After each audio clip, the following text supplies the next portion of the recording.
Donc je suis avec Claude Lebris qui travaille au Cermix et qui a donné une conférence ce matin sur l'homogénéisation, c'est difficile à dire, des matériaux qui présentent un défaut. Alors est-ce que vous pouvez nous expliquer de quoi il s'agissait?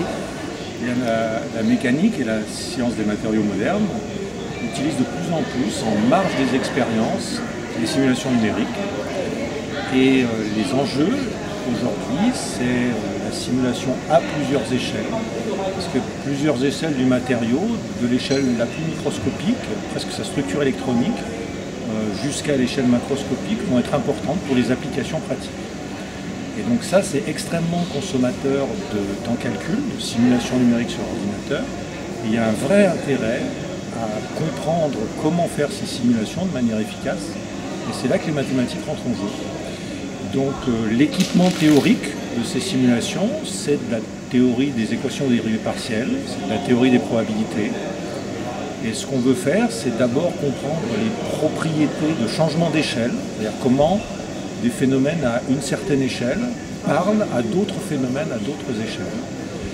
Et une fois qu'on a compris ça théoriquement, on est plus en mesure de faire des simulations numériques qui seront efficaces et puis qui seront certifiées, c'est-à-dire des simulations pour lesquelles on n'aura pas seulement des jolies images, mais on saura dire que la solution numérique est en un certain sens proche de la réalité physique.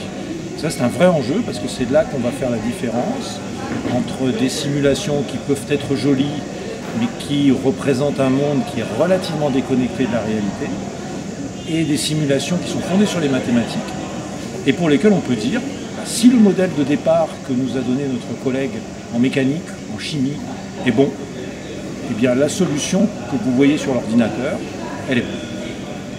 Okay. Alors, ces simulations, ça peut concerner toutes sortes d'applications.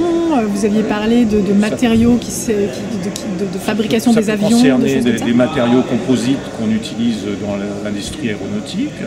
Ça peut concerner des métaux, des alliages de métaux qu'on utilise dans l'industrie.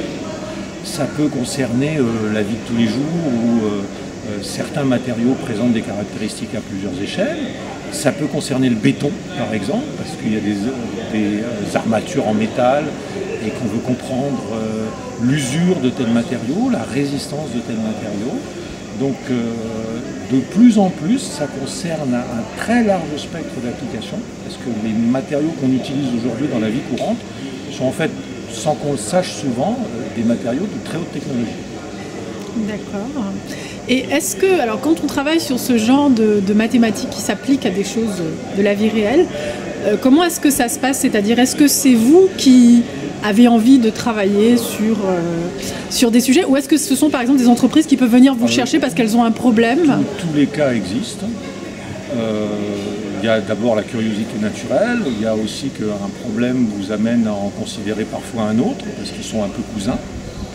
Et puis il y a des opportunités de rencontre, soit avec des collègues de l'industrie, soit avec des collègues académiques, mais d'autres disciplines académiques, la mécanique, la chimie, etc. Donc il n'y a pas vraiment, en tout cas dans mon cas, il n'y a pas vraiment de stratégie. C'est une suite de hasards qui parfois se passe bien, et parfois on ne réussit pas aussi bien qu'on avait voulu, et donc on réessaye autre chose. D'accord. Et est-ce que justement ces collaborations avec des mondes qui sont parfois éloignés en termes de langage ou de manière de travailler du monde des mathématiciens académiques, est-ce que justement ça pose des difficultés particulières et est-ce que c'est... Ça pose des difficultés, mais c'est ce qui fait la beauté du sport. C'est qu'on doit un petit peu vulgariser au bon sens du terme, on doit expliquer ce que nous on sait faire, et puis on doit aussi expliquer comment on peut reformuler le problème que les gens nous posent. Parce qu'il arrive que la question ne soit pas formulée dans un langage qu'on comprend bien. Il y a tout un travail itératif où le correspondant, le collègue de l'autre discipline évoque ces difficultés. Nous, on essaye de les retraduire dans notre langage et par approximation successive, à un moment, on arrive à formuler la question qui intéressait ce collègue dans un langage qui nous est accessible. Et à partir de là, le travail commence. Et en fait, il a commencé avant, puisque déjà la partie d'apprentissage du même langage, ça fait tout à fait partie des mathématiques appliquées. D'accord. Eh bien, merci beaucoup, Claude Lebris. Je vous en prie.